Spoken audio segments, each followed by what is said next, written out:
from the oldest city in the USA, St. Augustine tonight, with our guests, Lisa Kelly and J.B. Scott, Joseph Boles, Shannon Hart, musical guest I Vibes, and comic relief by Zach Bennett, with your host, Jorge Rivera.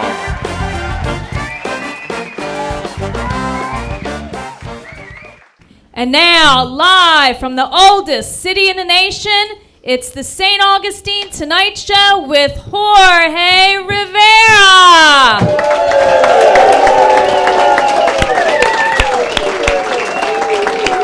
Full house. I love it. Wow, what a summer day out there. You know, I'd like to start our show, acknowledging some of the people. Of course, Carla and her Corazon Theater here. Couldn't do it. We don't get wet.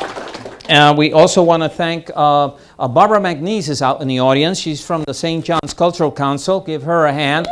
They make a lot of things happen for the arts here.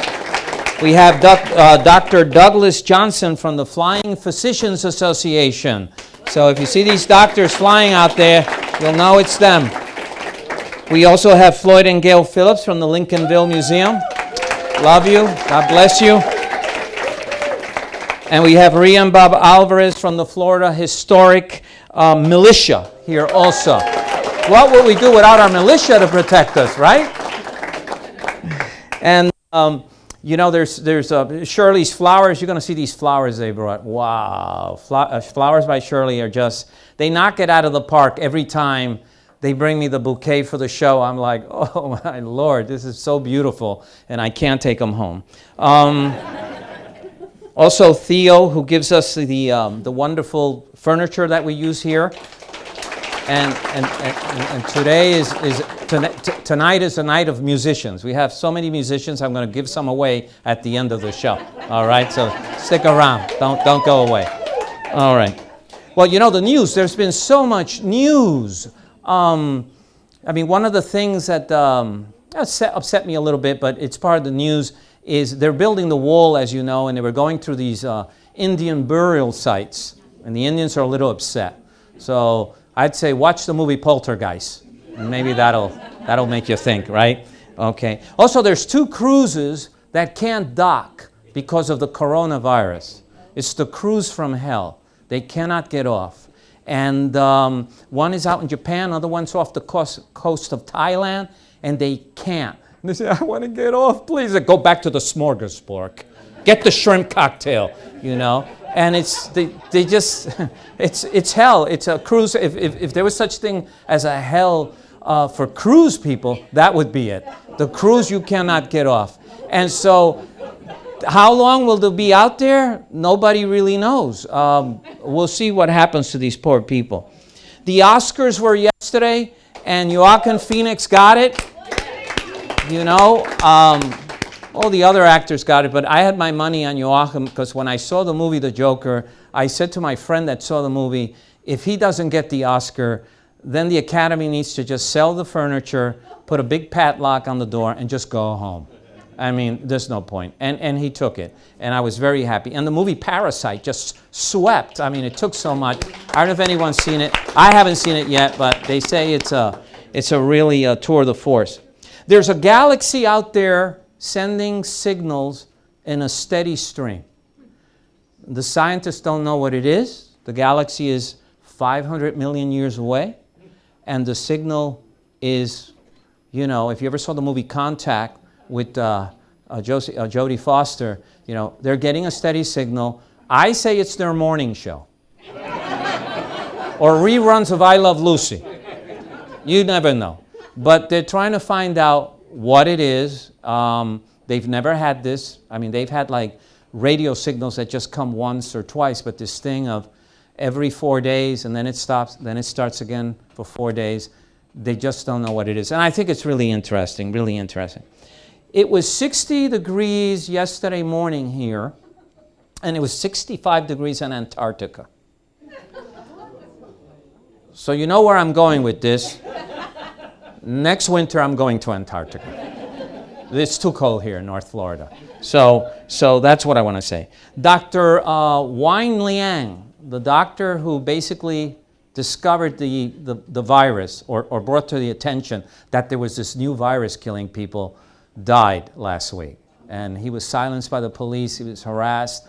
He caught the virus at the end and he died. But I want to give him a hand for being a hero, for speaking out. And who knows how many lives he saved by speaking sooner than later. Let's keep that in mind. Talking about super virus, they're going now in the Antarctica, and as you know, they pull these rods of ice that are very deep, and they do it in the North Pole, and what they're able to trace is the history of the world. You know, how much carbon dioxide there was 10,000 years ago. Well, they also find viruses that are frozen. And some of these viruses they know, but some of these viruses they don't know. They've never seen them before. The last rod they pulled, they found 28 unknown viruses to man. And what they're afraid of is as the permafrost melts, these viruses become alive. And what brought that to my attention was that they pulled a virus that was like 30,000 years old. It's called a supervirus. It's so big you can see it in a school microscope. And the thing is, it's really deadly, it's very contagious, but it does not affect humans or animals. But the thing was, when they brought it in the lab, it was frozen and dead. When it thawed, it was alive again. And that was like out of a science fiction movie. So as they keep finding more of this stuff, it's really interesting because, what does the future have in store for us? And the last little piece of information, very sad. He lived 103 years, but Kirk Douglas passed away. And let's give him a hand. And, whether it's Spartacus or Paths of Glory, or my favorite movie as a kid was The Vikings with him and Tony Curtis. That was, as a teenager, I loved that. That and Jason and the Argonauts were my two favorite movies when I was 13 or 14. But he passed away. He lived a long life. And he left us a treasure of film to watch him again and again. We don't have any dead people on the show today. Everyone's alive. And I'm going to leave you now with a wonderful band called iVibes right now. Thank you.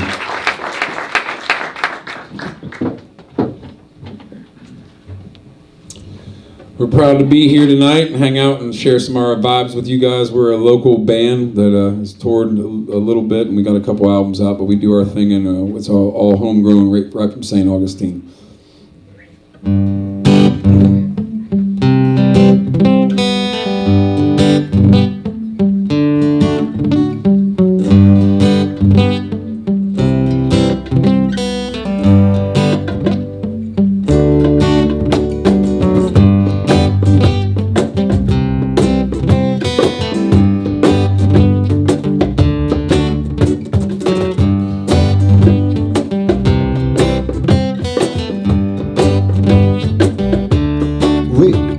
Come give me a little loving, give me a little squeeze, hey. We got the vibes and upside down from the sea. Come give me a little loving, give me a little squeeze, hey. We got the one the feeling. So give me a little loving, give me a little squeeze, hey. We got the vibes and upside down from the sea. Come give me a little loving, give me a little squeeze, hey. We got the one the feeling. Wait to say, now what? Boy, are you crazy? Don't you know you already have forgotten me? But when it comes to Johnny Love, one John gives I plenty. We could have a 1 or 2. You could go give I 3. You could go get I 20. Wait, the no one's mama, but the summer's dad. And every time another one we have to place a big old party. No Babylon, we fix the skills and go the king. It's the fire upon the chapter. It's the loving, and give me a little squeeze. We've got the vibes and upside down from the ceiling. Come give me a little loving, and give me a little squeeze. We got the one the feeling.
Baby, I wouldn't know what to do. When the skies are gray, will the sea seem blue? I love your dimples when you smile, but you're futile when you screw. Thanks, guys. That was iVibes, everybody. We'll be back after these messages. Thank you, thank you. At St. Augustine Distillery, we're part of a new generation of American craft distillers.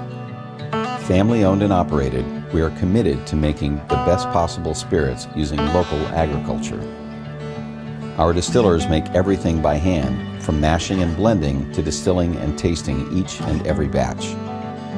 We distill and bottle everything we sell, making sure that the spirits are just right before barreling and aging. Bottled by real people, we love showing our guests not only what we do, but why we do it. We're passionate about educating our guests to not only what goes into each bottle, but how to make the best possible cocktails. We love St. Augustine, and thanks to your purchases, we're able to give back to the community and help local organizations each and every day. Thank you for your support. Thank you for your support. Thank you for your support. St. Augustine Distillery, handmade with pride in the nation's oldest city. We're back, ladies and gentlemen. We're back with Lisa, Kelly, and J.B. Scott. And if you don't know who they are, you must live under a rock. Because they're huge in the jazz scene and big band. And I just feel so honored to have them here, that they thought this show was worth them coming to. So very flattered by it. Thank you very much. So let's give them a hand. Yeah, go ahead. Thanks for having us. All right. See if you can work that mic there. That mic was working great before the show, as usual. Everything works well before the show. And so was that mic on that camera. So going back to you guys now, you guys are, where are you originally from? North Carolina, Wilmington, North Carolina. where all the hurricanes go. Wilmington. Oh, and you, JB? Outside of Philadelphia. Outside of Philly? And when you mean how outside? Northtown. Just on the edge. Not that far. And we draw a line on that. I think up there they're Giant fans. New York Giant fan. No. Yes, are they? Or are they Eagles? Sorry. Sorry, it's my bad. Wow. My bad. Sorry. So now what I wanted to ask you guys, and I'll start you with Lisa, is how long have you been in the jazz scene doing just singing and education? About 1987, I went to the Jacksonville Jazz Festival, and I'd been looking for another style of music. I was doing variety and folk, and I came up the usual way that vocalists did, through singing various styles of music. But I wanted something that was more creative and inventive and challenging. Right. And I really fell in love with jazz, and I went to the Jazz Festival. I heard the UNF band. I want to sing with that band, and just a lot of a lot of the music there. So that's when I really decided that's where I want to venture off and that be my forte. You weren't the first one in your family to dabble in music. My grandmother played saxophone in an all-girls big band in Wilmington. Yeah, back in the day. My grandfather, I have a front-page newspaper article of my grandfather singing in a little boys quartet. So he sang. And then my mother sang opera. She was actually approached by RCA Records. Wow. And Friday Musicale in Jacksonville. Yes. We actually have a Shirley Penner Warner Scholarship in her name to award each year to a worthy opera singer at the UNF opera program. Right. And then my dad was a member of the Harmonic Cats. Oh, wow. So talk about a hodgepodge. So there'd be a lot of jamming in the house? A lot. With harmonica? Yes, they would all come through and we would sit and have jams. So we have a lot of music in the house, and then I married into some music here too. So now you, JB, how young were you when you knew music was your destiny? Really young. I mean, to the point where my mom used to put me in the crib in the middle of the living room. She believed that when I was taking a nap, she could still vacuum. So she would just put me in the middle of everything and said, "Just sleep, kid, and shut up." But she would come in and find me. There's the edge of the crib, and I'm balanced with my feet this way and my fingers just touching the piano. Wow. And if I would have fallen, it would have been, face first in the ground. So I would say yes, I was yet potty trained, that I was into music. So you started young, and now in school, how young were you when you started gravitating towards music then? I was young. I mean, I was 5th grade, 4th grade, 5th grade playing an instrument, started trumpet. And you started with the trumpet, or you started? No, I started with the French horn. French horn. Yeah. Think of Chuck Magnon when I think of French horn. One year of that, and I realized that I wasn't going to be a jazz French horn player. So I went to trumpet and then kind of stayed there. Wow. But your family too had a background in music. Yes, and not as much as Lisa's, and we're married, so I don't really want to say that much because I don't want to be in trouble. You just did. Oh, I'm sorry. No, it was just very similar because my family, they had a vaudeville act. So the whole family did stuff, and my grandmother used to play piano in like a old theater here, the silent movies, way back, and she would just be down there as a young girl playing the piano. Exactly. Yeah. So it goes way back. A lot of folk music, way back. Now, did you know once you started the trumpet? Did you know it was jazz you wanted to do, or was it something? It was jazz. Wow. It was. Wow. It was. I from very early on. Tell them what you said in your vows when we got married. It had to be somebody that would understand this. Oh yeah, this was right it was a lot of folks in the backyard in August. It was the hottest day of the year outside. There was nobody in front because they were all under the trees and everything. So I went up to do my vows, and of course, all 4 weeks he's like, "Are you working on your vows?" "Oh yeah, I got this." "You working on your vows?" "No, I didn't do anything." but I knew what I was going to say. So I got up there and had her young son had a trumpet case. And at one point we opened up the case and there were the two mouthpieces and both rings were underneath mouthpieces. That's sweet. But in the trumpet case was a vodka bottle full of water. So he opened it up, I opened it up, he's holding it, and I grabbed the bottle and chugged as much as I could. And then I did my vows, and one of my favorite trumpet players, Maynard Ferguson, that's who I learned from, and I said, this is the second greatest day of my life next to the day I met Maynard Ferguson. And I could see everybody, every guy in the place was going, well, he's just learned where the sofa is. And, yeah. All of our friends were jazz musicians. Always have a wedding on a Sunday afternoon, so your musician friends can make the wedding. Right. And so all of our friends, except one, I had an opera singer friend there, Roberta, and she didn't know who Maynard was. So we formed the assembly line, if you will, the reception line, and everybody's coming up, and then all of a sudden Roberta came up to him and said, I don't know who this Maynard woman is, but if Lisa's okay with her, then I guess I am too. That's pretty funny. Now, Maynard was a big influence on you. And what made him special? Because there's a lot of great trumpet players. Well, it was just my dad.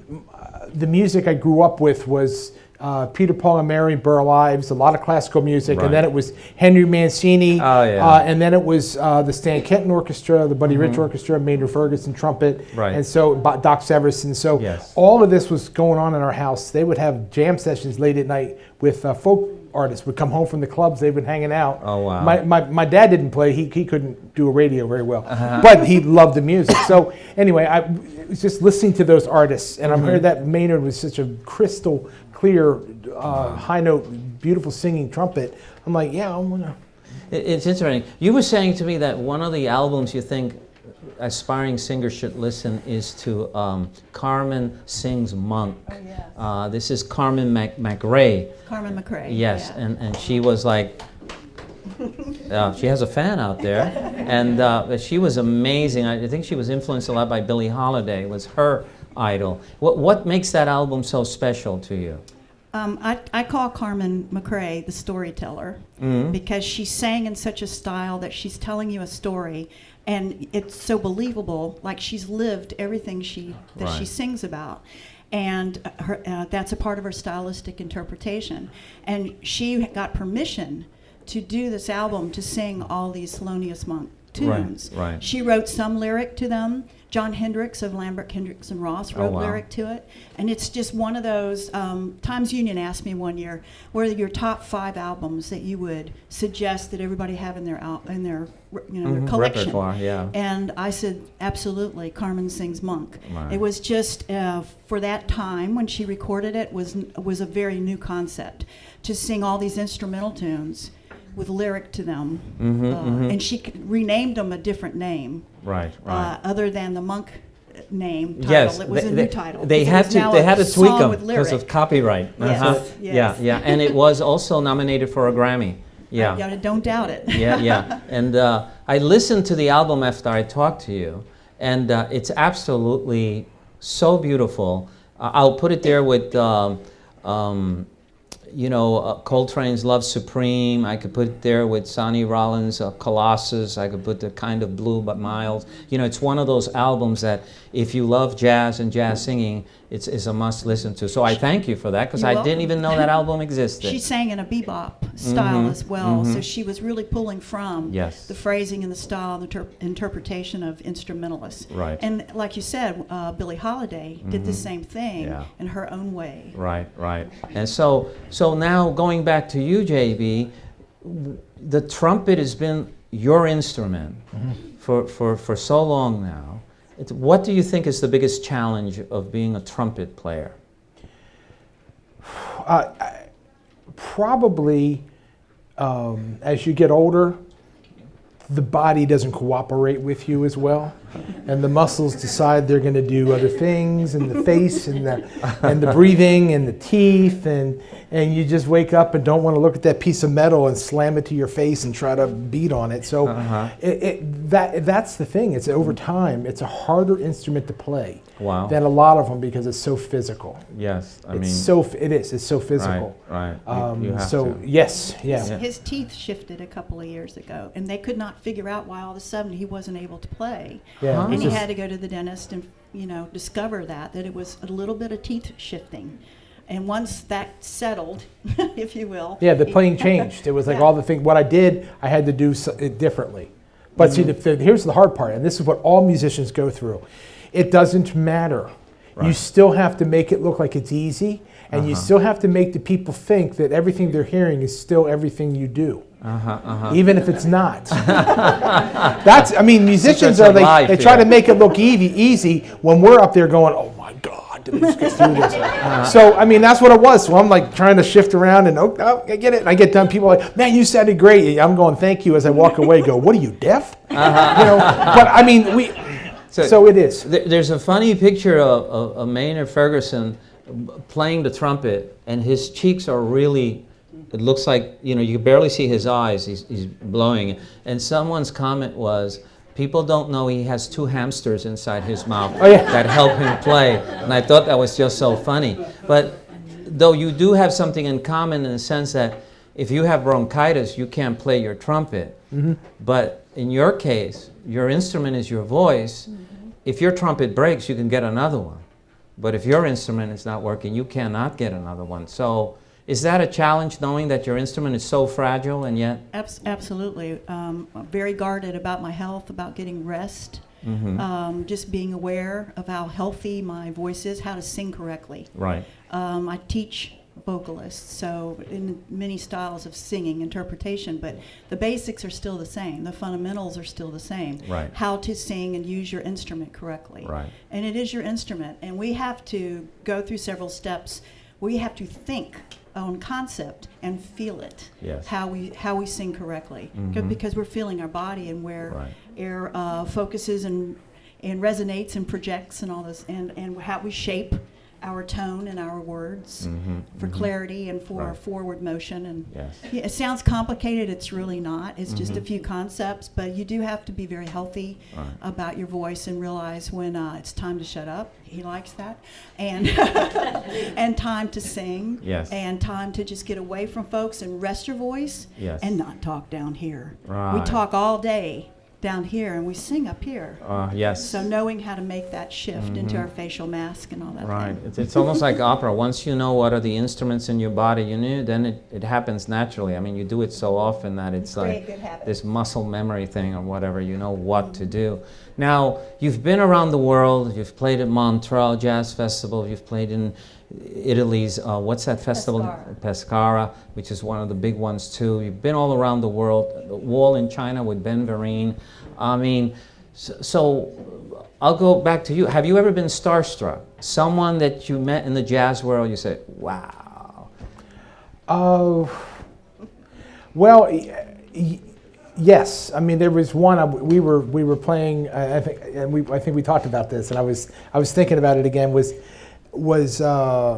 were doing an opening for the Buffet Crampon Music North America company that was here in Jacksonville, and they're still here. They just moved across town, and it was the opening gala, and we're playing with our group, and we're playing along, and I'm there playing, got my eyes closed, and I'm playing along, and all of a sudden I look up, and standing closer to me than where you are was Doc Severson, just standing there, and I'm playing, and next to him was Bruce Silva, who was also a monster trumpet player, but vice president of this Buffet Crampon. And then the executive vice president of Buffet Crampon International was standing off to the other side. So I'm like going, wow, there's a lot of prestige here. Right? And I'm standing there going, God, I hope I sound good. And it was, so that was one of the times. But I don't get totally starstruck. I guess it's because, and both of us, we've been lucky enough to have been around so many musicians, so much, and I'm not bragging at all. It's an honor, and it I feel so humbled by it. But it's like, yeah, you get a little. But sometimes you are going, wow, that's this. Yeah. But be cool. Be cool. Don't. Yeah, that's Herbie Hancock. Exactly. Yeah, Exactly. Let's be cool. How about you? Were you ever starstruck by someone? Same thing. The musicians, the notables that have come to UNF as guest artists. I'm cooking spaghetti for the drummer that was on Kind of Blue. Kind of Blue. Oh, and he's wow. sitting Jimmy in Cobb. my house, Wow. Jimmy Cobb. Yes. And, To we're play with driving Miles. Herbie Hancock to the airport, and we're Wow. picking up. Dave And Brubeck.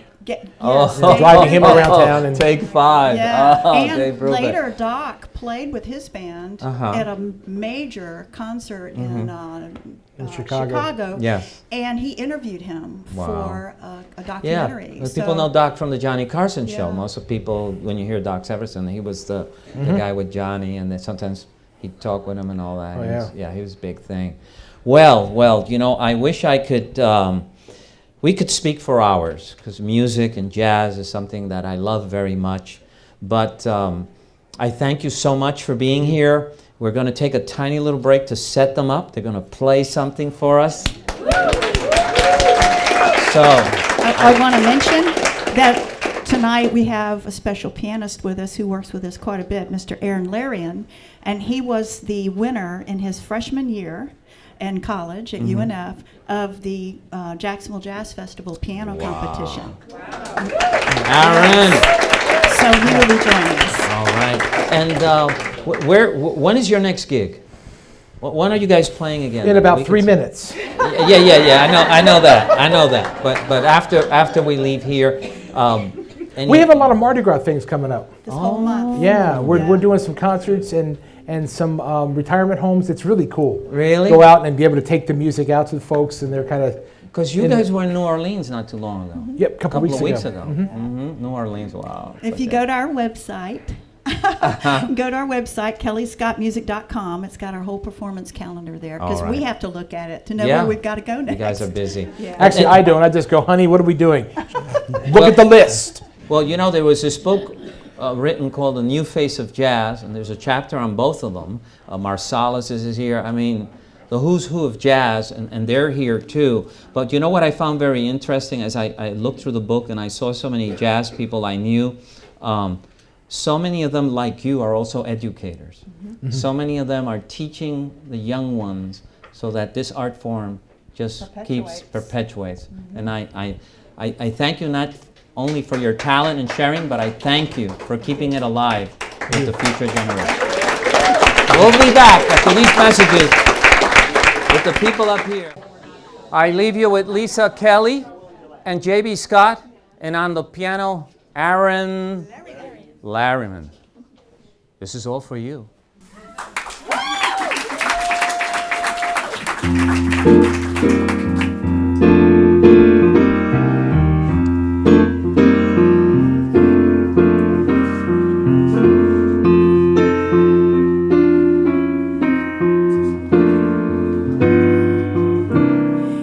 It's not the pale moon that excites me, that thrills or delights me. Oh no, it's the nearness of you. It's not your sweet conversation that gives me this sensation. Oh no, it's the nearness of you. When you're in my arms and I feel you so close to me, all my wildest dreams come true. With you I need no spotlight to enchant me. If you would only grant me the right to hold you ever so tight, oh, to fill you in my night, baby, I need the nearness of you.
Thank you. I've seen them with a full band. Man, are you missing something? They're amazing, and I thank you once again. Thank you. And we'll be back with our next guest after these messages. So sad. We could be here all night listening to them. All right.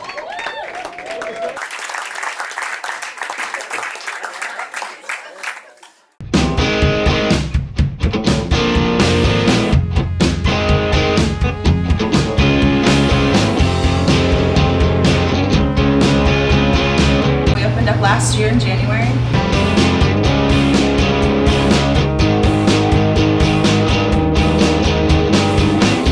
Everything from the German farmer bread, the Schwarzwälder Flosserbrat.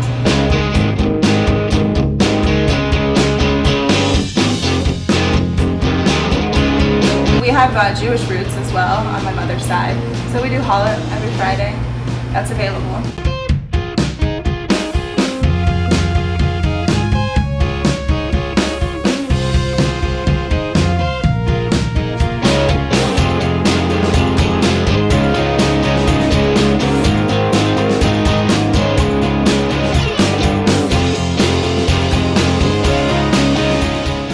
We're back. We're here with Joseph Boles Jr.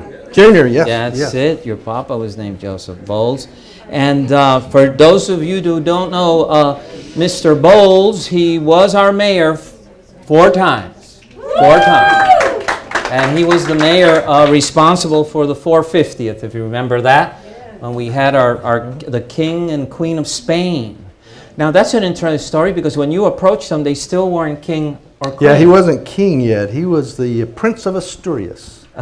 And we didn't think we'd get the king back, so we thought we'd at least try the Prince of Asturias because he always welcomed the U.S.-Spain council meeting that happened when you're in Spain, when you're in America. Okay. So Bob Graham, who was on our federal board, Right. arranged for the head of the U.S. Spain Council to pick St. Augustine. And they did, and before he got here, his father retired, and he became the king. So there we go. We got the king. You got him as default. Oh, it was an easy one, Father. though. They were beautiful. They were so young. They remind me of a Prince Charles and Diana when they were young, and there was all that excitement. Because I believe the Queen of Spain had a career in television. Or something. She did. She was a television personality, and that's where they met, obviously. And wow. Probably interviewed him one time, and Right. he just fell for her. Wow. I mean, he's a big, tall guy too. Yes. And she's a little petite person. They make a lovely couple. They do. And I want to make sure everybody remembers. Everybody's the same height when you're laying down, so it doesn't really matter. So keep that in mind, tall guys. Now you're originally from the Carolinas, aren't you? North or south? Yeah, I grew up in North Carolina, North a little town called Madison, which was in Winston and Greensboro. And so in 1962, actually, my mother took me to the first sit-in the country in the Woolworths in Greensboro. So I don't remember it. I was pretty young. I was 10. But, interesting. It the was hype of the Vietnam War. Yeah. And then how old were you when you came to Florida? Oh, we came here. I was 16 in 1967, so we've been here ever since. You've been here since 1967. Yeah. Wow. Now, was it a big change leaving that area of and being by the ocean? Because you went to what, Vero Beach, was it? Yeah, are you kidding me? When we came to Florida, we thought we had gone to heaven.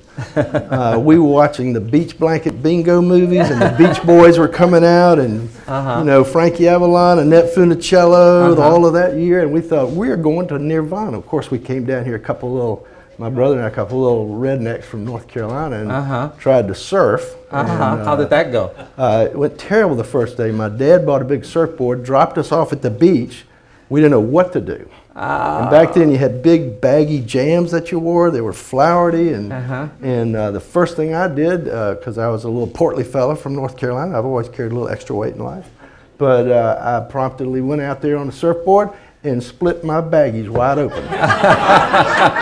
So my little brother got the jump on me, and he's been a better surfer ever since. Now, so you finished your high school in Florida? St. Augustine High School, graduated in 1970. Wow. And so when you went to college, did you go to law school? Because your profession now is a lawyer. Right. I went to the University of Florida, and actually I'm a graphic artist, and I knew what I wanted to learn. And so I wanted to major in graphic art at the University of Florida. I tried to make grades good enough to get in, and I got in, so I went straight there as a freshman and walked in my first day, first class, figure drawing class. The woman that was the model came out. It was a British visiting professor. We had big pads of newsprint, and we're sitting there, and she drops the bathrobe. Oh, wow. And I thought I was just going to faint right there.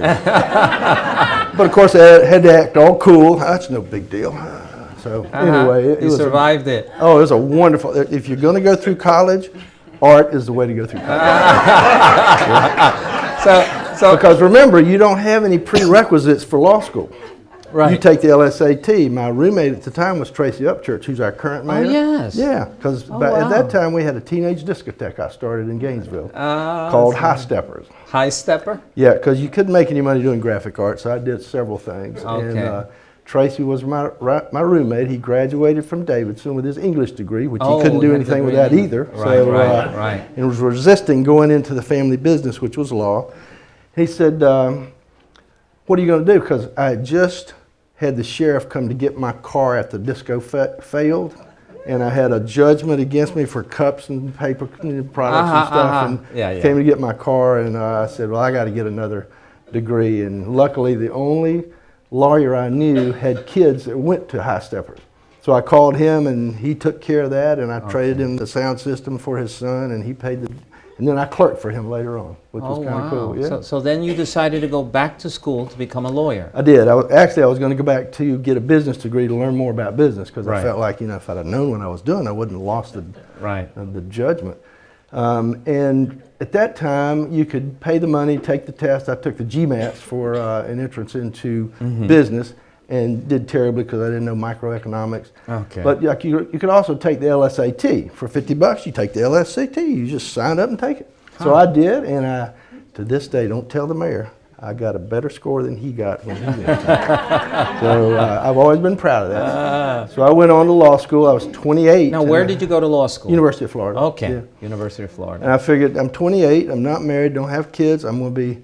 Were you an old student at 28 at the You know, university? the average of my class was 27. Oh, wow. Yeah, so I was just a year older. Right. And I didn't make the dean's list till I got into law school. I Wow. thought, well, this is going to be easy. And I had a great time, and then graduated and came back and worked at the first place I could to get close to St. Augustine. It was in Bunnell. Bunnell, wow. Yeah. Bunnell in that time must have been really It was growing. very different. Well, yeah, it was growing, but Flagler it was County was the different. fastest growing county in the whole country Yeah, at that Palm time. Coast was booming Yep, at the time, Palm wasn't Coast, it? yep. Building, Yep, it was building great, away. so. And did you specialize in a type of law when you got out of school? No, I did not. I knew I wasn't really interested in criminal law, but when you come out, you practice a little bit of everything. You have to. Right. You have to do court-appointed criminal defense, and because the judges want you to help out, and we do.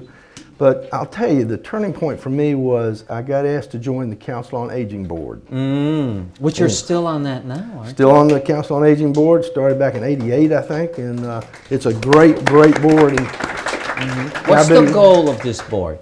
What is their main objective? To make the most frail and fragile portion of our culture and our population stay at home, to age in place, to get the amenities available, everything from the Sunshine Bus to transportation for the disadvantaged, to Meals on Wheels, to community care for the elderly. Wow.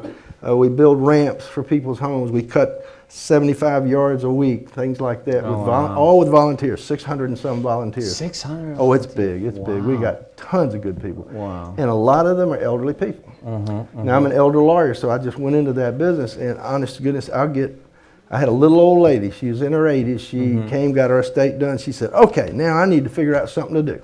I said, well, go down to the Council on Aging, they've got a lot of things to do. So I saw her later on, she said, that was good advice. I've been down there volunteering, helping those old people. I said, well, that's good, that's good. So. Now you came out with graphic, design degree. Do you still paint? Or do you do anything? I do. I've painted a series of 10 St. Augustine scenes and had a little opening, back in 2013, 2014 at the Casa Monica Gallery. Right. But I don't sell them. Okay, all right. And so how did you get drawn into the whole thing of being politically active in the community where you ended up being it's mayor? kind of funny. When Tracy Upchurch was running and going to be the mayor his first time in 1990, he said, I just went out on my own. Right. He said, you need to run for city commission. That'll give some credence to your sole practice. Right. And so, okay, I did. And I ran, and I lost by 14 votes. But I want to tell you, it doubled my practice. And my dad was so proud. He said, look at there, you got what you wanted. You didn't have to serve. But, it was a sore loss. And so when I got divorced, and so I had a lot of extra time on my hands. And so I decided to run for city commission. I'd been chairman of the Planning and Zoning Board. I was on the Council on Aging Board and the Welfare Federation. It just seemed like the kind of community service to do. Wow. And St. Augustine, what a great place for community service. Yeah. What a great place. Yeah. It's not really political. I guess you can make it as political as you want. Yeah, that's a choice. But it's really community service. And I took office in 2004 as a city commissioner and then became mayor in 2006. Right. And the biggest challenge was that darn recession that happened all over the world. And, 2009. but we were so lucky here because our economy is tourist-based. Right. So when the world was suffering and people wanted to travel, they quit going to Europe and they thought, well, let's go to St. Augustine. It's got a little European flair. Yes, so yes. our unemployment was always part of the lowest in the state, even during the recession. And, and our goal was to develop a destination awareness in the country of St. Augustine, what it was, because we'd always been kind of the little stepchild of the big tour. We were the stop-off place on the way to Orlando and back.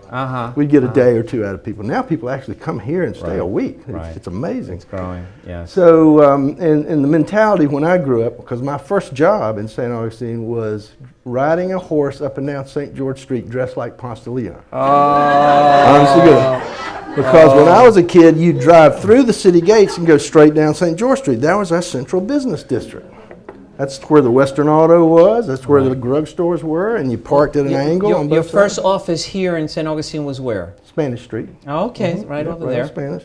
Wow. And there weren't enough cars to bother the horse way back then. So it's grown quite a bit, and now we're on the top 10 list for everything. Now our goal is to manage the success. I say our goal, I'm not mayor anymore, but their goal is to manage success. Right. So when you look back at your 4 terms as mayor, do you see them as a good time? Oh, I had a great time. Yeah. I don't know anybody that's had any more fun being the mayor than I did. I mean, I never met a microphone I didn't like. Every event had refreshments, and it was great. And you meet so many people. I went to Spain a lot of times. Oh, okay, because you were organizing, yes. Yep, and John Bailey, the mayor during the 400th anniversary, said, go to Spain whenever you want, just pay your own way. So we did. We paid our own way, went to Spain, met the mayor there, 2 or 3 mayors. It was Aviles, yes. Aviles, yeah, on the northern coast of Spain. Right.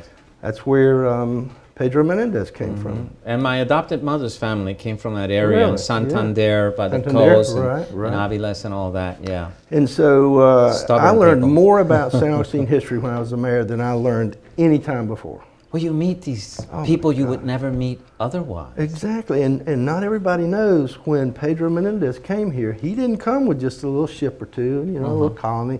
He came with 800 people in 8 ships, 100 head of cattle. Wow. It was a colonization, an intentional colonization. We had Italians, we had African slaves, free Africans. Also, we had everybody. So this, St. Augustine, is the melting pot of America, and the first one. So give yourselves a hand, St. Augustine.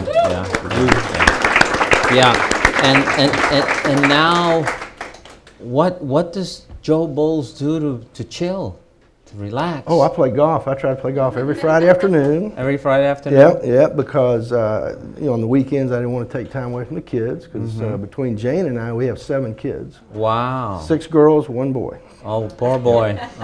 Well, no, he went to law school and graduated and worked for the state attorney for a while, and then in private practice, and now he came to work with me so he can do some clean, helpful work like estates and trusts and asset protection. So he's getting schooled up, and I just have a great time. I've got two of our daughters working at the office. Number 2 and number 3 paralegal are both children, and then we've got 6 staff. So having a great time. Where can you work where we've got everything we need right around us? Yeah, true. And I can't think of anything I need to go to Jacksonville for, but every now and then I go anyway. Yeah. So I love the town center. Well, I'm so glad you said yes when I said I'd love to have you on the show and talk. And we're so lucky to have you in this community. Well, I wouldn't have done that if he hadn't danced with us in the Nutcracker. The St. Augustine Ballet Nutcracker. Jorge danced in the parent scene. And so yes, we did. I know. My wife Jane and I were founding members. We did 10 years. If you want. But yes, that was fun. That was great. That was a lot of fun. Yes. And that's what I love about you is that you're everywhere. You're doing so many things, and you're one of those people in the community that we really know you love this community, and you just cheer it on all the time.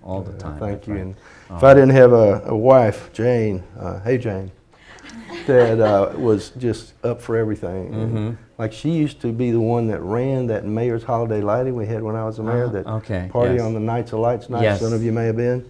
Great party. And she did it all. And so having a good partner makes a big, big difference. All right. Well, thank you again. Let's give him a hand, and we're lucky to have Joe. All right, we'll be back. We're taking an intermission now, and we'll be back. At Martinez & Associates, we can help you with many things. Number 1 is income for life throughout your retirement, which is very important. Number 2 would be Medicare choices, which are very confusing. Number 3 is a legacy for your loved ones. And finally, keeping you independent throughout retirement. My name is Tully Martinez. Call this number. Y hablamos español.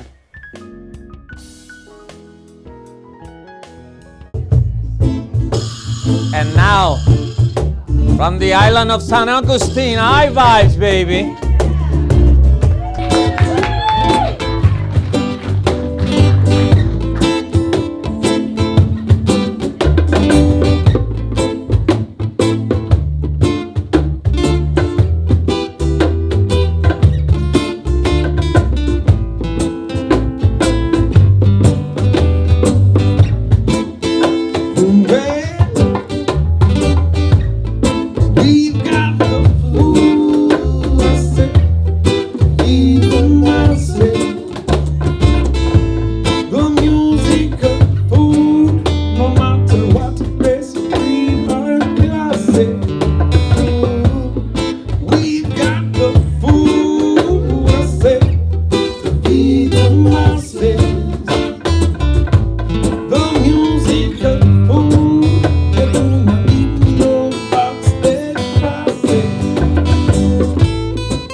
day. And still they won't try, but they will never convince I and I. Because united we stand and divided they conquer. That mentality won't get turned. Because we've got the food, I said, feed the masses. The music of food, no matter what race, creed, or class. We've got some food, I said, to feed the masses. The music of food, you do not need no backstage passing.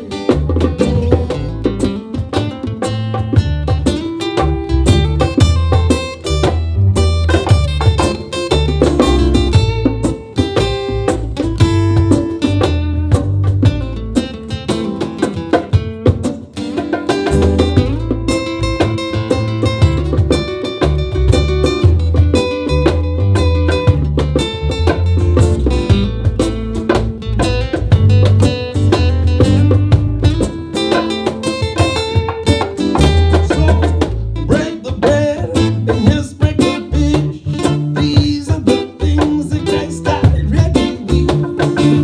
When we share, we can feed the multitudes, not physical but spiritual food.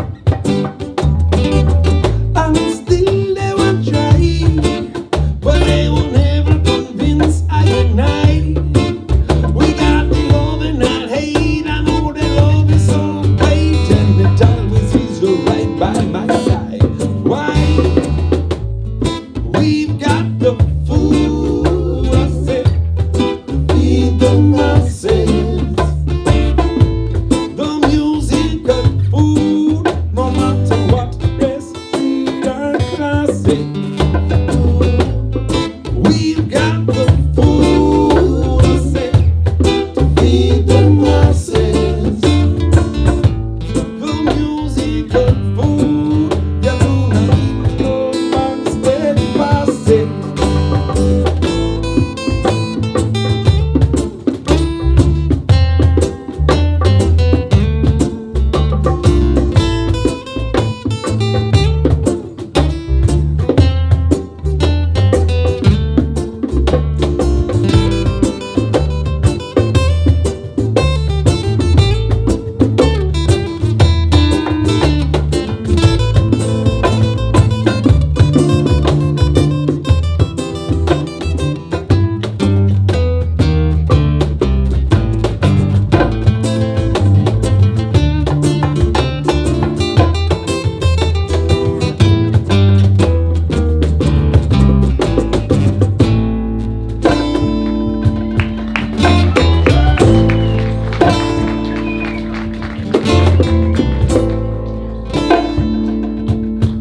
We've got some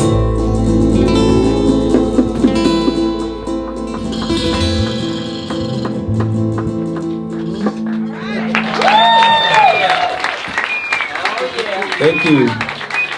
We're doing oil now. This is iVibes. I wanted to talk to you guys a little bit. J alone, JV alone. Yeah, all one. All one. All one and alone's only one letter different. They forgot another L. Okay. And introduce the band for us. Tell us what these. Yes, we've got John Foster, who actually is an engineer for the city of St. Augustine. We have Chris Kearns, who, you guys are in the jazz world, I'm sure you've seen this gentleman on a saxophone. We have the Leva family, which this is Alex, Adam, and Pops. These all three of these people are family, and they also have a band called John Men. So this is kind of our vibes as individual vibrations. So we're all kind of making music together and having a good time living life. I love your music.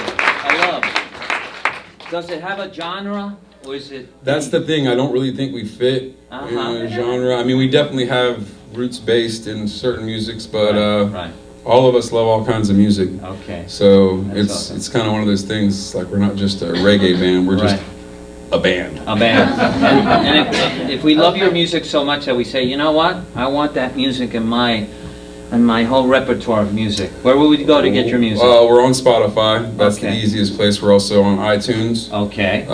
So if you hit iVibes, you can go on there. And we're also in the studio right now working on 3 new original singles that we're going to be putting out in about a month and a half. Wow. And then normally it's a lot more instruments and a lot of Yes. bigger shows. So this is a really cool atmosphere. I appreciate you guys having us come in. It's definitely out of our element. But I appreciate you guys. Hospitality is awesome. So thank you very much. I've covered you on FirstCoast.tv. I've had the camera on you guys before, and you guys can really make a place just. It reminds me of ska, where they just jump up and down. We just have a lot of fun. Yeah. And I've got 4 kids, so I'm jumping up and down, having a good time with my friends every chance I get. Oh, wow. Here's my last question. When's your next gig? When can we see you? Our next show actually is going to be, we're going to be in the studio for the next month and a half. So our next show is April 18th at the Colonial Oak. Okay. Right down here, which is an awesome venue. I definitely think they did a very good job of representing St. Augustine when you have tourists walking down the street and they walk into such an awesome venue. So we're at the Oak on the 18th, and then on the 19th we're at Conch House. Oh, wow. So April 18th and 19th will be back-to-back shows for us. All right. Well, thank you. We love you. They're going to play one last song at the end of the show, but this is what it's all about in St. Augustine, man. So support your local bands. If you love the music, buy the music and share it with other people. And give you a hand. When we come back, ladies and gentlemen, we're coming with our stand-up comic. See you in a minute. I want to introduce our stand-up comic. Please come up. Zach Bennett. Zach Bennett is the man behind the comedy club that's here at the Corazon.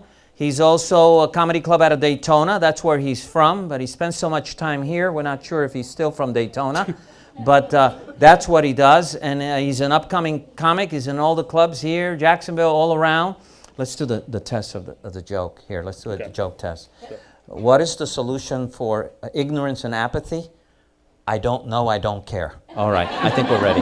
Yes, I think we're ready, my friend. Can you guys hear me okay? Yeah. All right, I'm going to start this the way I start my show. Corazon, let's make some noise! Yeah! And then I start a fight club. No, I'm kidding. Welcome, thank you for being here. Yes, I run the Corazon Comedy Night. I took it over a year ago, actually. This is actually the year anniversary this month, so happy to, thank you, yeah. It's been going for 4 years here doing comedy, and I took it over last year, and a lot of people asked me, they said, you live in Daytona, why would you take a show over that's an hour away? And I said, because I live in Daytona. It's pretty simple. Most of you get that. Make some noise if you've been to Daytona Beach. Make some noise. Yeah. Make some noise if it's been since the 90s, though. Yeah, well, a couple of people. Stay away from them. They're the maniacs. No one. Man, people think it's still nice. They don't know. I live there still. You know, it's not like people are like, hey, what's comedy like in Daytona? Well, we had 3 shows running at once. One, there's my show. It's at 10:30 at night. It's on a Wednesday in an Irish pub in Daytona. So people tend to hear that and they're like, oh, sounds rough. I'm like, well, hear me out. Our other show was at a strip club, which sounds like the most Daytona thing you can say until I add the other part. We lost that show because the manager OD'd. There's a small drug problem. We had another show, it was at a bowling alley, and it got shut down because there was too many gunshots. And if you're asking yourself, how many gunshots is too many gunshots? Before the city of Daytona Beach shuts down a bowling alley, the answer is 5. There's an actual number to this. It's 5. This is a real thing. This is the story that happened. There was a pimp and his prostitutes bowling. It was company retreat, or I don't know. You got to keep them happy or they go across the literal street to someone else. So he was bowling, and the pimp got into an argument with the drug dealer that was there. And what do you do when you're upset in Daytona? You get out your guns. Ba-ba! Right? Okay, so So anyway, my show's the only show left. That's the point. All right. I got that show, I got this show, and I love this show. This is the one where I dress up nice and I'm like, I don't get stabbed. Everything's great. Oh man, I love it though. It's a lot of fun. It's funny because like people still think that Daytona's nice, so like all the spring breakers still come down. Like a lot of stuff died off, but the spring breakers still come. And I used to work in a liquor store there, and I would have all these spring breakers, and they would come in and they'd be like just so excited. You remember when people had hope in their eyes still? Remember that? Remember when you're in your 20s, you're like, it's all gonna work out, yay! They're just like, woo, 24 packs of beer, it's amazing. So they would come in the liquor store and they'd show me their ID, and they're from all over. You know, you got Vancouver, Idaho, Nebraska, all these kids from all over the country. And I would just ask them, I'm like, why did you come here to Daytona Beach? You're in the prime of your life. Why are you trying to lose it? Like, why did you come here? And they all had the same answer. They were like, oh, we saw the commercial. And I was like, what? And they were like, yeah, the commercial. I was like, what are you? So I looked it up. Yeah, some of you have seen this. There's the Board of Tourism there makes this commercial, and they spend a lot of money every year. And it's basically, this is a commercial. It's a lady, and she's in front of the ocean, and she goes, hey, come to Daytona Beach. It's fun and safe. And in the background, there's like a alligator chasing a kid on a jet ski. He's like, really? She's like, shut up. Get him out of here. People don't know, man. I booked comics from all over the country to come in and do shows, and I had a girl come from Portland to do a show. Super funny comic. She'd never been to Florida before, though, so her introduction to Florida was Daytona Beach, which seems fitting. She got off the plane, and she came from the plane to the venue. So all she saw was that little drive. She got there, and she goes, oh, man, so great to be here. So great to see you guys are so environmentally friendly here in Daytona Beach, Florida. And I looked at her and I said, what? What? And she goes, oh, you got all these people riding bikes. Kind of hurt me, you know? I didn't want to tell her, but I had to. I was like, no one here has a valid driver's license. Is the problem. No one should be in these cars. No one. This is all DUIs. This is not good. There's no 30 minutes or less in Daytona. You got to wait to get your Domino's for the DUI stop. That's how it works. DUI Domino's. Okay. It's 4 people in Daytona with a valid driver's license. It's like a cop, an Uber driver, a Lyft driver, and a Pizza Hut driver, and they're all the same person. All right. Oh, man. I love that place. I love it so much. It's like a dirty little badge, you know? You wear it on you. I used to work a lot of weird jobs down there. I worked at a video store. You all remember video stores. R.I.P.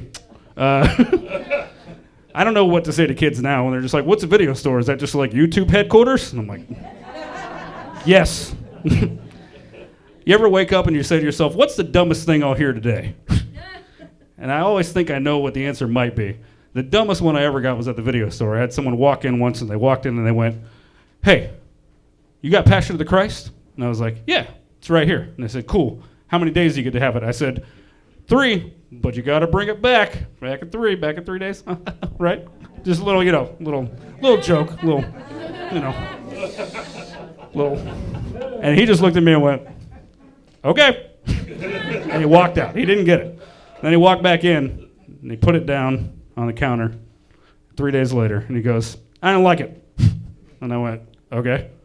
Why? And he goes, sad. Yep. It's a sad one. I go, what specifically did you not like about it? And he goes, guy dies in the end. I was like, yeah, have you never heard the greatest story ever told? Is that? It's what it's called. It's in the Bible. Do we not know?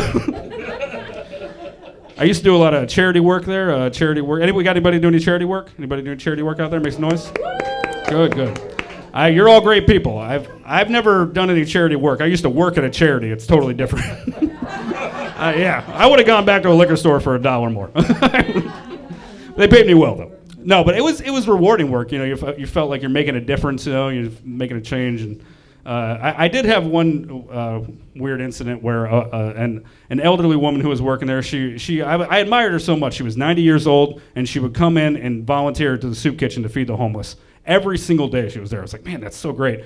But once she heard I did comedy, she wanted to talk to me about it, and she goes, I hear you do comedy. And I said, yes, ma'am. And she goes, you don't get dirty, do you? And I was like, not when I'm doing the St. Augustine Tonight Show. It's pretty clean. But outside of that, yeah, pretty dirty. And she lost her mind. She was shaking. She was like, no, you should never be dirty. You should. She was just, the turkey neck thing's going everywhere. Look, if you're like, oh, I got the turkey neck too. Why do you think I have a beard? All right. If I shave this, look like a fat 15-year-old lost in a Walmart. You guys see my mom? I don't have my learner's permit. I don't. Okay. So she's losing her mind. She's shaking. The child's going everywhere. She's like, well, you should never have to be dirty. And I'm like, lady, calm down. She's making a scene. So I'm like, lady, who is it you think I should be more like than? And she goes, Bill Cosby.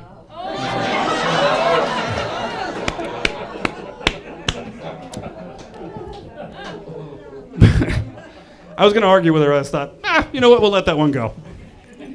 I'll leave you off on one more thing. It was one of my last days working there at the shelter. It was a family shelter, so I got to work with kids. It was, again, very rewarding, but also I had to be there at 7 in the morning. We got, where are my morning people at? Make some noise, morning people. Okay. Where are my not morning people? Not morning people. Make some noise. Yeah. The kind like when you're running late and somebody's like, here's a syringe full of coffee, and you're like, yeah. Put it in. Okay. So, that was me. I was not a morning person, but I had to show up. I'd go to bed about 1 o'clock from doing shows, and I'd have to be there, and I'd be coming in at 7 in the morning, just trying to pretend like I'm alive. I'm like, wiping crust out my eyes. And one morning, this little kid ran up to me, and he runs up and he goes, "Hey!" And I'm like, "Hey!" Like, I'm a single adult male, so if I don't know a kid, I'm like, "Get it away!" I don't know that one, right? Get it out of here. So this kid runs up and he goes, "Hey!" I'm like, "Hey, buddy." Then I realize I recognize him. He lives at the shelter. And so I said, now I'm friendly. I say, "Hey, what's going on, bud?" And he goes, "Hey, where do babies come from?" I was like, oh.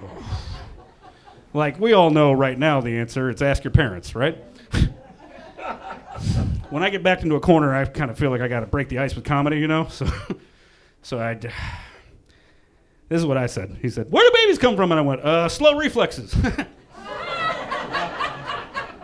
And then I tried to fix that by going, "Don't tell your parents!" Okay, I'm Zach Bennett. Thank you, guys. I appreciate you. Welcome back, Jorge. Zach Bennett, ladies and gentlemen. Comedy Club right here. You want to see him again. Awesome. Thank you so much. If you didn't like it, I'm not on the stage. I just run the show. Okay. So here's a quick one. Is Jay Bass here? Anyone from the Lincoln Porch Festival? Oh, yeah. Nobody? Well, if she's not here, something must have happened. But I wanted then to announce for her that this weekend, this coming weekend, I believe it's Saturday, will be the Lincoln Porch Festival. It's from 12 to 5. There are all these bands playing everywhere. And support your local community. Support this festival. Lots of musicians you know and musicians you don't know. What's that? 40 bands. 40 bands are going to be there. So the best way with this weather is to ride your bicycle through the neighborhood and stop in all these different porches when you hear something you like and enjoy a wonderful, wonderful weekend with the Porch Fest. Go to their website. It's Lincolnville Porch Festival. Okay? So when we come back, we'll be here with our third guest.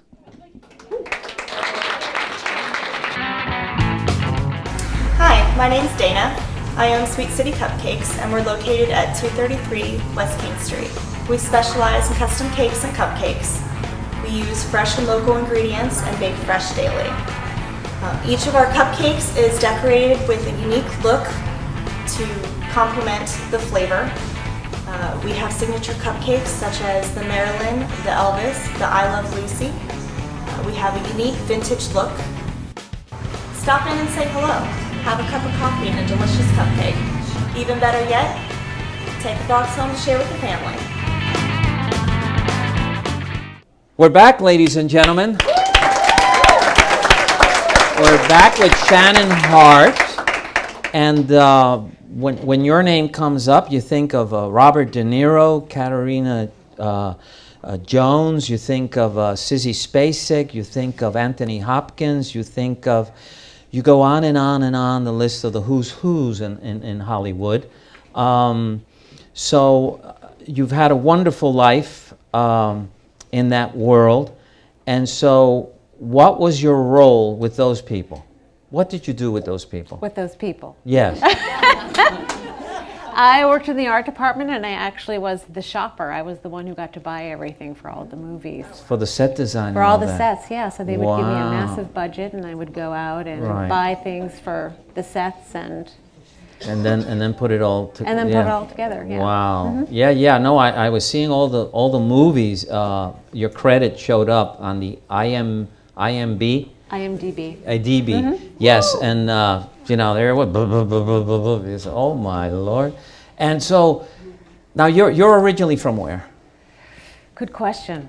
I was born in Michigan, but I lived in Queens for quite a long time in my childhood. So I kind of identify with New Yorkers. And then I moved to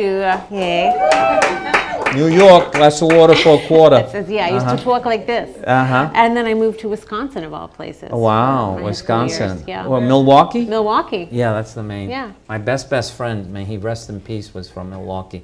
And so now, what I found interesting was that you have a son who was very special.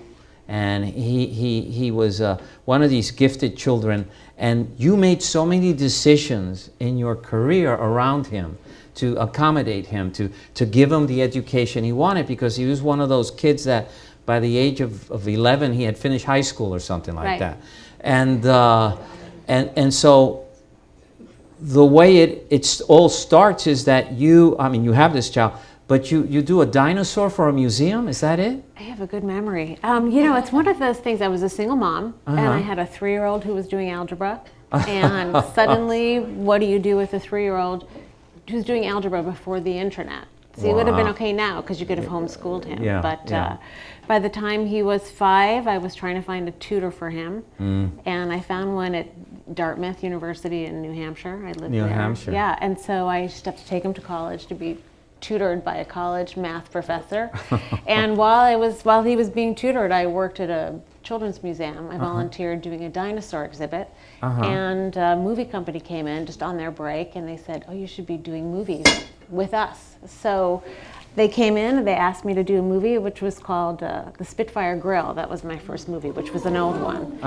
With who? With who? Who's in it? Ellen Burstyn. Ellen Burstyn. Yeah, and I traveled with the same crew ever since, and so it was perfect because I did one movie a year, and I was a stay-at-home mom. Wow. During the school year, because it was afforded me to stay at home, and they worked around my schedule for years. So yeah. Wow. And my son has just won his own BAFTA. Wow. Yeah. It's on BAFTA already. Yeah, already. Wow. Yeah. Yeah, because I saw a picture of you holding an Emmy with a woman named Ilona Ross, I think it was. Okay, that's impressive. Yes, that's true. And you were holding this Emmy. We were. And that Emmy was for what specifically? It was for other than primetime Emmy, so we didn't get to go on the networks, but it was an outside that you have. There's so many categories. Yes, I think our category for that particular picture you're talking about was special events other than sports or news. Right. It's all strategic when you enter the Emmys. You have to make sure you're going to win. Yes. So you have to kind of go for the category, and you have to be creative enough to stand out from the others. So, Right. The pressure's on. Yeah. Now, with all the people you worked, these movie stars, and we hear stories about them and all that, who was maybe the one who impressed you the most? That's really interesting. I have to say 2. Can I say 2? Sure. Okay, so 2. Quentin Tarantino. Okay. Who was incredible. Just because he's so excited about the films that he does, and he reminds me of you actually. He wants everybody to participate in his films with him. So he brings everybody in to the films. And Sissy Spacek, she was probably my favorite. Wow, wow. Now Tarantino used to do this Thursday night movie thing. He did, yeah. He would invite to share the movies that he loved with the with the people he's working with. And that's one of my best memories. So it was one of my first movies actually. It was one of his lesser known movies called Jackie Brown. Yeah, I love love Jackie Oh, did Brown. you? Yes, Yeah. I love the whole soundtrack, the Yes. Dolphonics. Oh, that's a great movie. So when you do the art department and you do sets, we're always there at least 3 or 4 months ahead of the film crew. Okay. So by the time they come, so everything has to be ready for when they're going to start shooting. Mm-hmm. So when they come on set to start filming, we're exhausted already. So one of my favorite stories and memories of Quentin Tarantino, he used to engage his crew to keep everybody kind of together and awake and kind of in the sync Keep 'em together. frosty. And yeah. And one Thursday night he had a party, and we were all tired from the art department because we had been working nonstop for 3 months. But a friend of mine and I, we go into this place where Quentin Tarantino is having his first party, and we walk in, and 4 people say, "Hey, Shannon, how you doing?" And it's Robert De Niro, Michael Keaton, David Carradine, and Quentin Tarantino. And you're so tired, and you're like, is this really happening? know my You know, it's like, who are these? It is so surreal, you know? And they're like, thanks for doing such a great job. And you're like, well, that's really cool, yeah. Yeah, when it comes from the masters, it's like, Yeah. wow, very good, Grasshopper. You took Yeah. the pearl. Yeah, exactly. Yeah, Now, and Sissy Spacek, what made her special? Oh, that was a great story. So I did a movie with her called In the Bedroom. Okay. And it was in my hometown in Maine, because I wound up moving to Maine because of my son. This is really interesting, because you know, sometimes our children take us on our path. And I was doing a little movie called In the Bedroom, and literally it was such a low budget movie, and people were so tired. Everyone was dropping out. So it was she and I. They're firing everybody. They're firing everybody. Isn't that People's really typical tired. Yeah, Hollywood? and they have no money, so literally we're taking stuff from my house Oh, wow. to her set. Uh-huh. And we were so tired, and she said to me one day, "Shannon, can you just come in here for a second into the kitchen. I got to run something by you." She said, "This is a scene coming up. I just want, let me know what you think." So she just acts this scene, and she breaks the dishes and starts screaming, and she acts out the scene, which she was nominated for an Academy Award for, actually. Wow. And she said, "What do you think?" And I'm like, And you're having sitting a here, private... I'm like, it was the most incredible thing I've ever seen, because she's truly remarkable. She must have trusted you. It's not easy for an she's actor like, to "Come on, do let me that. show you. What do you think?" It's like, it's it not... was pretty incredible, yeah. Because I used to have actor friends, and they'd go home for Christmas or Thanksgiving, and the family would say, "So you're an actor, huh? Act something for us." And they'd be there, and they'd do some monologue or something, and after he's done, everyone's like, "Oh, all right, okay." And they'd go eating, and they'd feel so you know, that she actually went and said, look at, and put it all out there. What do you think? Tell me what you Wow. think. It's like, it was pretty remarkable, yeah. So now, I know then you went to Los Angeles, and you put your son in a French school or something like that? I did, because he had finished high school by 11. So what do you do with an 11-year-old who's done with high school? You put him in a school where he has to learn everything in French. Oh, the so he challenge. went to a Lycée Français, which is an international French school. Yeah. Right. So he did that for a couple of years. And so you were doing movies in LA, which put you yeah. in that world. Well, my whole career was in LA. I would commute back and forth. Oh, wow. Yeah. And then you step out, because he goes to college. He has to go to college at 15. And when you come back, that world is kind of closed now. Pretty much, yeah. So now, what do you do? Good question. So my son was out of college at 18. With his degree, what does he do? He goes to Microsoft in Seattle. So I have to take him to Microsoft in Seattle. Wow. And then that's how I met these women. And this is Podróż do nikąd, which in Polish means a trip to nowhere. And this is a project with some women in Seattle came up to you. Tell us a little bit about these women in Seattle. What made them unique? They weren't young. They were in their old age, and they had a story to tell. Yes, somehow. So I won an Emmy, and then when you win an Emmy, you have little projects that come up to you saying, you won an Emmy. Right. I need you for my financing package. Okay. And because we know of you, we need you. So it's okay. Who are you? Well, we are 78-year-old women. There's 12 of us. We have this secret we want to share with the world. Nobody knows. We'd like you to tell our story. Yeah. And I looked at the DVD, which is an animation of 28 minutes, and it's, you know, we know that when Hitler went into Poland, he took half of Poland, Hitler, and the other half the Russians. That was a deal they had made. People know the suffering of the Poles on the German side during the war, but few people know of how much the Poles suffered under the Russians. And basically these women, and that's a what was her name? That's a picture of her? Genya. Genya. Genya, at the age of 10 probably, or 9, is shipped to Siberia, to the gulags with her family. But it's all about almost 1 million intellectual. So Stalin does what Pol Pot did in Cambodia. Day one, just get rid of the intelligentsia. And so she ends up, and I think only, 1,500 survive? Or about? I think out of 1.8 million, about 125,000. Wow. Yes. So they were basically starved to death. Yeah, so they were children who were kidnapped in the middle of the night, and they were sworn to secrecy, the 100,000 plus that got out. Right, they could never speak of it. They were sworn, the Soviet Union said, you will never speak of this, and as they all sort of migrated towards Seattle, this group of women, they said, we're dying, we need people to hear our stories. So before we go. We have nothing to lose. They're all gone now. Will you please tell our story? Yes. They're all dead now. Which was pretty intimidating, but yeah, it's remarkable. You kept it here. There's the book. It's a graphic novel. This reminds me a little, I don't know if you guys are into comic books or graphic novels, but there was a wonderful one called Mouse, which is about the Holocaust. And the cats were the Nazis and the mouse, and it's an amazing piece of work. This is of that quality. It's amazing. The pictures you have of communist Russia, the colors you use, and in the animation is these very haunting voiceovers of how they speak of it like it's what's expected. I mean, they're all dying. You can't bury the dead because the ground is frozen. I mean, it's a horrible nightmare that goes on as they keep dying. And you have a beautiful scene of when they bury the queen of the gypsies. It's a powerful story. Now, how did these women feel once you were done with the project? Once you came with them with this project, and you said, "Here it is." Well, that's a really good question.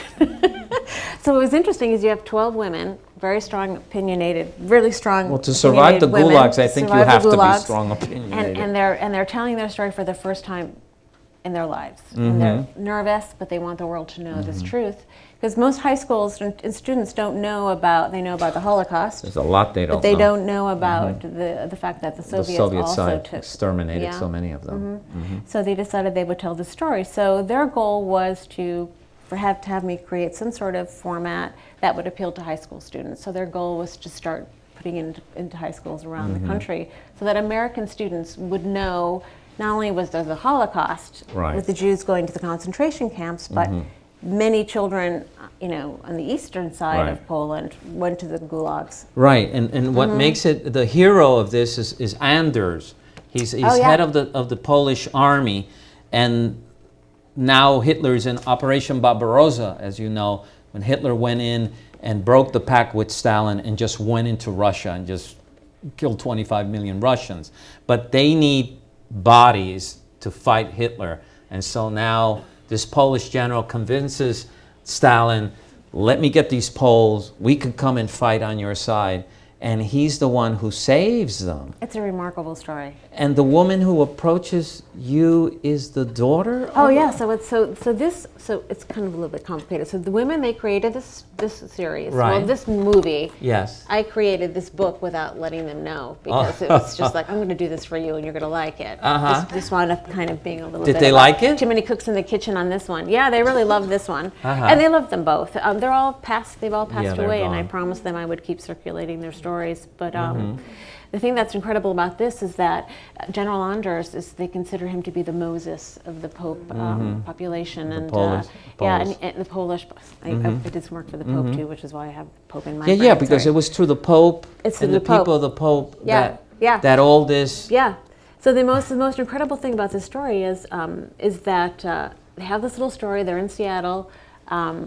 They've created this project. General Anders is their hero for their whole life. Yeah, they saved these girls and their families. And as it turns out, I was doing a little bit of work for Pope Francis in a Year of Mercy, and they said to me, we're meeting with Anna Marie Anders. She's trying to do an awareness campaign in the United States based on her father saving all these children, these Polish children. Do you happen to know anything about the subject? Wow. So we're like, oh yeah, not only do I know about the subject, but these women have already created this book. So she flew and met two of these women, the last two survivors. They actually got to meet the daughter of the Mohicans. The daughter of the man who saved their life before they died, Wow. So it was pretty amazing for them. Isn't that the serendipity of life? You just never know. It was remarkable, yeah. Now you do a lot of things. You know, I've been to your Dia de los Muertos. I was here. You did a Harry Potter event. Now you're doing what, the Mad Hatter? I am, but I want to say one more thing about this. Okay. So the exciting thing about this, which is their story, is it's screening here at the Celebrating Women's Film Festival. The film festival in yes, March. Yes. So you could see it. You can see it. The 27th, I think, and the 28th, or the 28th and the 29th. It's called Celebrating Women. It celebrates the 100th anniversary of the women's right to vote, the 19th Amendment. And so this will be screening in the short festival, the short format festival. So I hope people will come and see it on their behalf. It's an animation. Yeah. It's really, really good. Sorry, I had to get, I promised them I would keep telling their story. And then you have the Mad Hatter event coming up, what, Saturday, the 15th? Yeah, so now I'm here and I'm doing events. Could you bring me another chair for Harold? I'd like to bring Harold up here very quick. Yeah. And Harold is dressed to kill. Oh, Harold is... To play a James Bond. Bam, bam, ba-dam, ba-da-da. Go right around over there. Watch your step, Harold. Do you want him to sit in the inside? Yeah, he'll... No. Let him sit over here. Wait till you see this. Look at that. Pass it on to Harold. Look at that. The man of gold. Goldfinger. Isn't he great? Doesn't he look great in this? Yes, he does. So tell me a little bit about this Mad Hatter. What's going on, Harold? Well, put it close to you. The Mad Hatter is a exciting, interesting, provocative experience for those people that want to come out and listen to really good music live. See Victoria's Dance Studio is going to come and do some dances for us with Sean, who is an incredible dance instructor at her dance studio. We're also having comics, some very, very good comics that are here in St. Augustine, along with I'm having a guest comic come up, Chris Renos, who is from Orlando, that does a lot of hosting of incredible shows there at the Improv Theater, a comedy theater in Orlando. For those of you, anybody here has ever been to the comedy club in Orlando? Yes. Okay, so you know that's an incredible club. They bring in all the top comics. And we're having a very, very special live singer and her keyboard player. Her name is Carolyn Petaway. Carolyn has written and produced her own CD, and there's some music that I'm sure that all women here will find very dear to their heart, along with the fact that I'm a dancer. How many people here are dancers? Look at this outfit. He's definitely a dancer. Yeah. How many people in this room have ever seen me dance? Yeah. Well, can I just say something else about your event? So what Harold hasn't said is, it's the 15th of February. Harold is like, the heck with Valentine's Day when people feel left out on the 14th. Let's have a big Valentine's bash on the 15th. Everybody, let's call it the Mad Hatter theme. Yes. So Alice in Wonderland theme? Alice in Wonderland, Mad Hatter theme. I'm creating the decor. Harold is just starting this new production company. It's called HRD Productions. Yep. I had a similar company in the Milwaukee, Wisconsin, Madison area, and also in Atlanta and in DC. And I'm bringing the type of entertainment that you see in this man sitting here. You know. Thank you. Jorge's coming. But you're like put together one heck of a party coming up on Saturday. Well, a really good party, but at the same time, you have to do something for the community. I say unity in the community. The community doesn't exist unless everybody gets together and chips in and helps those that are less fortunate than us. A very large portion of our proceeds are going to be going to local food banks. Okay. I have this thing about food. Everybody loves to eat, but not everybody has enough food to eat. That's true. Do you want to talk about the price of tickets? Well, yes, the price of the tickets are $30, but for those people who are interested in coming, we have a special way to get a discount on your tickets. Right. Go to Eventbrite under Mad Hatter Extravaganza and type in the magic code of Mad Hatter 5. Mad Hatter 5. My Mad Hatter 5, for those people that are in this room, Mad Hatter 5 will give you a $5 discount. That'll be great. And so you're having appetizers? We're having appetizers. Bar. We're having a cash bar. We're having a Mad Hatter photo shoot. Mad Hatter photo shoot We're with... bringing the 1936 Packard. For those of you that love beautiful cars that just kind of make you want to like go out and buy something. It's going to be fun. All right. It should be very exciting. And come dance. Dress up. If you meet want. friends and We have live have a music. very good time. You have live music, DJ, comedians. Yes. It'll be great. Let's give them a hand. So now you know what's cooking.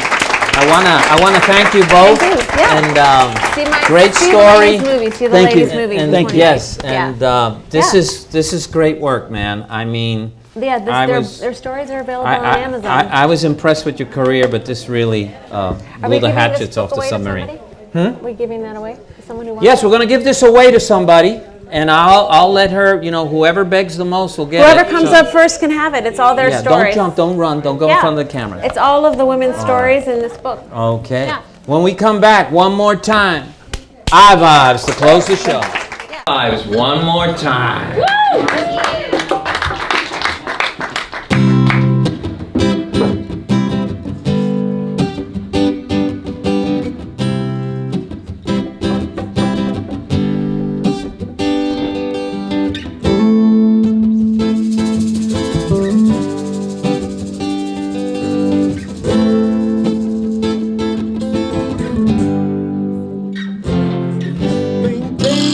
So you won't go down the drain. Maintain, no reason to bitch and complain. Maintain, so you don't go insane. Just know that Jack lives in rooms that rain. Maintain, so you don't go down the drain. Maintain, no reason to bitch and complain. Maintain, so you don't go insane. Just know that love lives in rooms that made.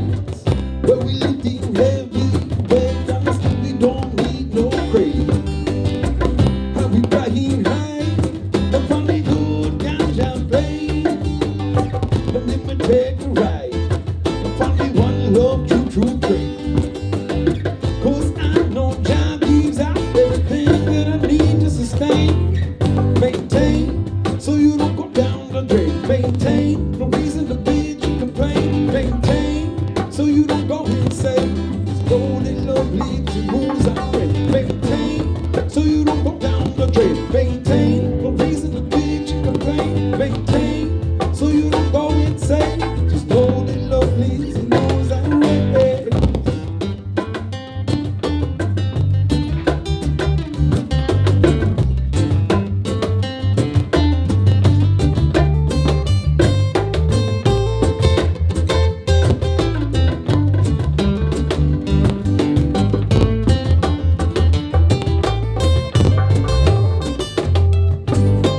Well, I wake up in the morning and I put on my shoes. With the positive vibe, me chase away all of the blues. I look at my kids and I look at my world. Giving thanks upon my boys and girls.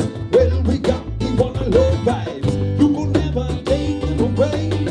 'Cause I'm a child. He's blessed and him not forsake. Maintain, so you don't go down the drain. Maintain, no reason to bitch and complain. Maintain, so you don't go insane. Just know that love lives and moves and rain. Maintain, so you don't go down the drain. Maintain, no reason to bitch and complain. Maintain, so you don't go insane. Know that love lives and moves and rain.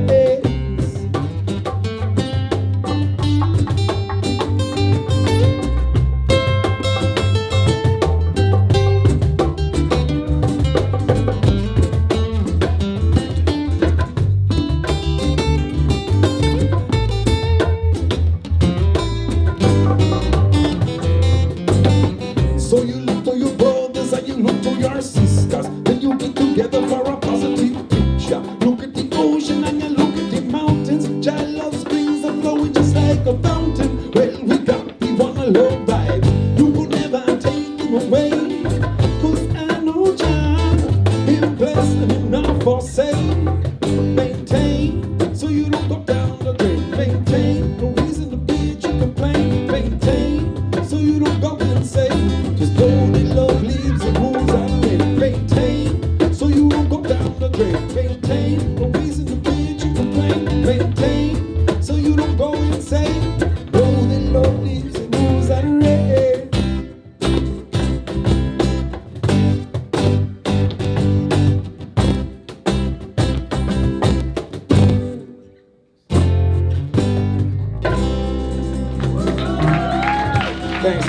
Congratulations. Have a good night.